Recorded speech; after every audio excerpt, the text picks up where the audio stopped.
ውድ ወንድሞችና እህቶቼ ከዚህ በፊት በሰራውት ቪዲዮ ላይ ኢነ ረሕመቲ ሰበቀት ገضቢ የሚለው የተጻፈበት ፍጡር የሆነው ኪታብ ከዓርሽ በላይ እንዳለና አላህን ሱብሓነሁ ወተዓላ ከዓርሽ በላይ ብሎ የሚገልጽ ከዚህ ፍጡር ከሆነው ኪታብ ጋር እያመሳሰለው እንደሆነ አብራርቼ ነበር። ታዲያ ከሙሸቢሃዎች አንዱ አንተ ሐዲሱን አልጨረስከውም፣ ምክንያቱም ሐዲሱ ላይ ፈሁወ ዒንደሁ ፈውቀል ዓርሽ የሚል ተጠቅሶ እናገኛለን። ይህ ደግሞ አላህ ሱብሓነሁ ወተዓላ ከዓርሽ በላይ እንዳለ የሚያመላክት ነው ሲል ለመናገር ሞክሯል።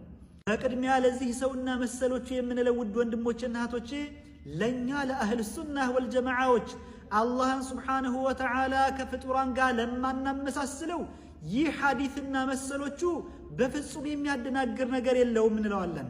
ምክንያቱም የኛ መሰረታዊና የማይቀያየረው አቋማችን በአላህ ሱብሓነሁ ወተዓላ ጉዳይ ላይ የመጡ የቁርአን ወይም የሐዲስ ንግግሮች በአጠቃላይ ለርሱ በሚገቡ ይተረጎማሉ እንጂ ፍጡራዊ የሆነ ትርጉም አይሰጣቸውም የሚል ነው።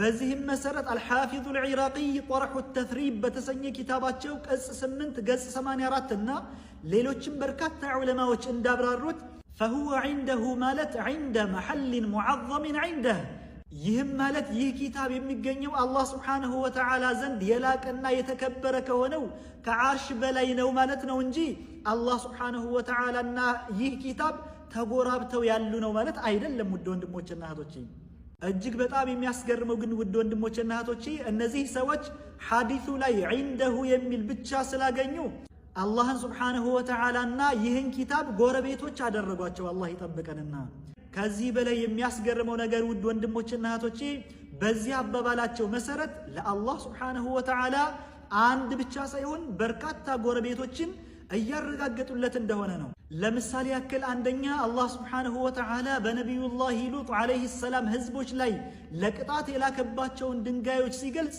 ሙሰወመተን ዒንደ ረቢክ ብሏልና በእናንተ ትርጓሜ መሰረት እነዚህ ለቅጣት የተላኩት ድንጋዮችም የአላህ ሱብሓነሁ ወተዓላ ጎረቤቶች ነበሩ ማለት ነው። አላህ ይጠብቀንና ሁለተኛ የፊርዓውን ባለቤት የነበረችው አሲያ አላህ ሱብሓነሁ ወተዓላ ጀነት ላይ ቤት እንዲሰጣት ስትማጸን ረቢ ብኒ ሊ ዒንደከ በይተን ፊል ጀነህ ብላለችና አሁንም በእናንተ አተረጓጎም መሰረት አላህ ሱብሓነሁ ወተዓላ በጀነት ውስጥ ከሰይደቱና አሲያ ጋር ይጎራበታል ማለት ነው። አላህ ይጠብቀንና ሶስተኛ አላህ ሱብሓነሁ ወተዓላ ስለ መላኢኮች ኢነ ለዚነ ዒንደ ረቢክ ብሎ ተናግሯልና አሁንም በእናንተ አተረጓጎም መሰረት መላኢኮቹ የአላህ ሱብሓነሁ ወተዓላ ጎረቤቶች ናቸው ማለት ነው። አላህ ይጠብቀንና አራተኛ አላህ ሱብሓነሁ ወተዓላ በሐዲስ አልቁድሲይ ላይ የታመመን ሰው መጠየቅ ያለውን ትሩፋት ሲነግረን አማ ዓሊምተ አነከ ለው ዑድተሁ ለወጀድተኒ ዒንደህ ብሏልና በእናንተ አተረጓጎም መሰረት አላህ ሱብሓነሁ ወተዓላ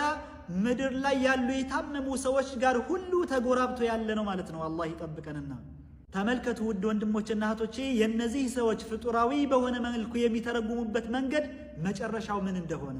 በመጨረሻም ለነዚህ ሰዎች መምከር የምፈልገው ከተሽቢህ የጸዳ የቁርአንና የሐዲስ አረዳድ እንዲኖራችሁ ከፈለጋችሁ በቅድሚያ ጭንቅላታችሁ ላይ ያሰፈራችሁትንና ከዓርሽ በላይ ያስቀመጣችሁትን ጣዖት ጠራርጋችሁ ማውጣት ያስፈልጋችኋል። አላህ ቀጥተኛውን መንገድ ይምራችሁ። ወሰላሙ ዐለይኩም ወረሕመቱላሂ ወበረካቱ።